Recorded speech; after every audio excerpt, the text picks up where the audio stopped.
ঝুলিয়ে পিটিয়েছে, নিষ্ঠুর আচরণ করেছে তাদের সাথে, যা অনেকের বলার মতো না, নিজেরই লজ্জা হয়। এমনকি শুধুমাত্র এই ছাত্র যুবক তরুণদের সাথে নয়, সিনিয়র রাজনৈতিক নেতৃত্ব, সাবেক এমপি মন্ত্রী, নারী পুরুষ, তাদের সাথে কি বর্বরতা হয়েছে সেটার সাক্ষী আমরা।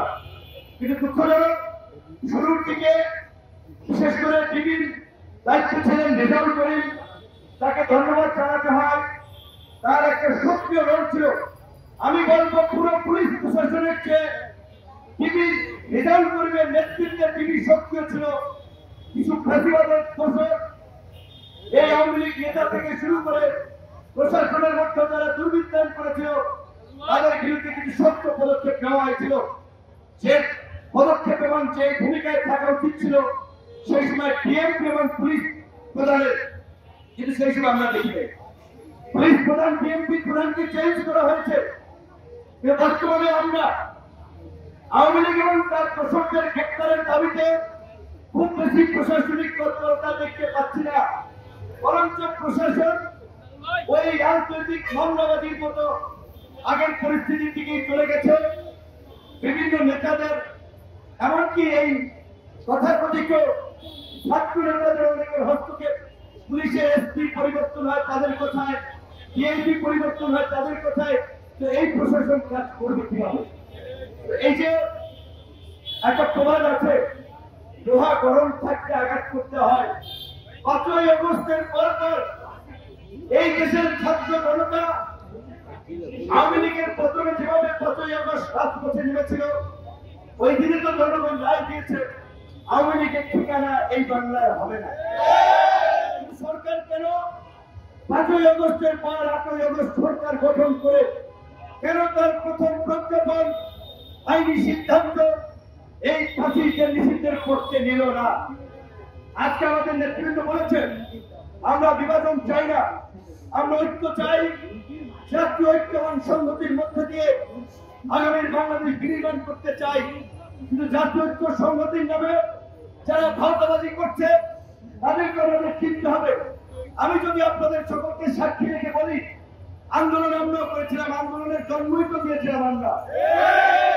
এইখানকার প্রত্যেকটি ছেলে এবং এই যে কয়েকজন নারী নেত্রী দাঁড়িয়ে আছে, গতকালকেও 2 জনের হাত ভেঙেছে।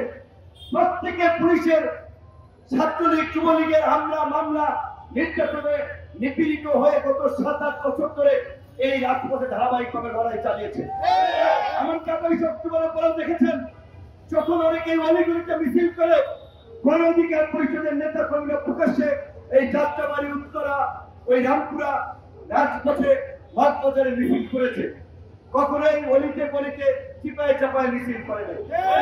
আজকে এই আন্দোলনের যে কোনো কারণে পরিস্থিতি হোক, আমাদের কিছু ছাত্র নেতৃবৃন্দ তারা সামনে ছিল। নাহিদকে আমরা জিজ্ঞেস করতে চাই, 7 মাস নাহিদ সরকারের থেকে কেন এই আওয়ামী লীগ নিষিদ্ধের দাবিতে পদক্ষেপ নিল না? নাহিদ আসিফ মাহফুজ সরকারের বিশেষ সহকারী ছিল, সেখান থেকে তার প্রমোশন হয়ে তিনি উপদেষ্টা হয়েছেন। তারা 3 জন ছাত্র উপদেষ্টা যদি প্রধান উপদেষ্টা এবং উপদেষ্টা পরিষদের মিটিংয়ে বলতো মাননীয় প্রধান উপদেষ্টা এবং উপদেষ্টা মন্ডলীর সদস্যরা আমাদের ভাইরা যে রক্ত এবং প্রাণের বিনিময়ে যে আন্দোলন সংগ্রাম সফল করেছে, এই আন্দোলনের ফসল হচ্ছে অন্তর্বর্তীকালীন সরকার। সেই সরকারে আমি একজন ছাত্র প্রতিনিধি, আমার যোগ্যতা ছিল না, আমার বাপদাদারও যোগ্যতা নাই। আমরা এসেছি শুধুমাত্র এই ছাত্রদের কৃপায়, তাদের সমর্থনে। তাদের দাবি হচ্ছে ফাঁসিবাদকে চিরতরে নির্মূল করে নতুন রাজনৈতিক বন্দোবস্ত প্রতিষ্ঠা করা। আপনি প্রধান উপদেষ্টা, প্রথম সিদ্ধান্ত ফাঁসিবাদকে নিষিদ্ধ করুন বলেছে, বলে নাই। বরঞ্চ ওই সময় 2 দিনের বৈরাগী বাতিল বলে অন্য 15-20 দিনের আন্দোলনের নেতা হয়ে তারা এই পুরানো বন্দোবস্তের মতোই ক্ষমতার অপপ্রয়োগ, নিয়োগ বাণিজ্য, টেন্ডার বাণিজ্য এবং নিজের একটা দল গঠনে এইগুলোর মধ্যে ব্যস্ত থেকেছে। এখন তারা যমুনার সামনে বসছে। যমুনার সামনে দেখেন, আমরা যমুনা কেন ঘেরাও করব? যমুনা প্রধান উপদেষ্টার একটা বাসভবন, এইটা একটি স্পর্শকাতর জায়গা।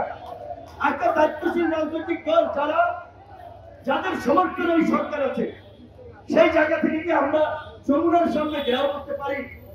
আমরা যমুনার সামনে যেতে পারি। আমরা প্রধান উপদেষ্টা সরকারের উপদেষ্টাদের সাথে আলাপ আলোচনার চাপ প্রয়োগের অনেক রাস্তা আছে, ওইটা একটা স্পর্শকাতর জায়গা। এই যে ছাত্ররা হঠাৎ করে রাতের এতদিন খবর নেই, রাতের মধ্যে ওইখানে বিভিন্ন জনকে ডেকে ডেকে আপনার তারপরে অনেক লোকজনকে জড়ো করেছে। সরকারের পক্ষ থেকে আজকে আমাদেরকে অনুরোধ করা হয়েছে নিরাপত্তা জনিত কারণে আমরা যেন ওই এলাকাটি এড়িয়ে চলি। আমরা সরকারের প্রতি আমরা সহনশীল, আমরা আজকে যমুনার দিকে যাব না। তবে আমরা গণ অধিকার পরিষদ আমাদের নেতৃত্ব যেটা বলেছে, আমরা একটা ধারাবাহিক প্রক্রিয়ার মধ্যে দিয়ে আওয়ামী লীগ নিষিদ্ধের দাবি জানিয়ে আসছি, কর্মসূচি দিয়ে আসছি।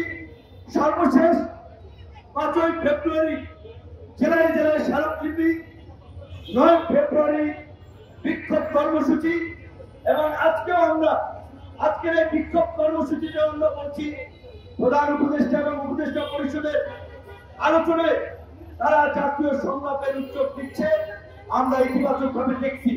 কিন্তু কথা পরিষ্কার, জাতীয় সংলাপ করেন আর নাই করেন, অনতি বিলম্বে আওয়ামী লীগ নিষিদ্ধের সিদ্ধান্ত আসতে হবে।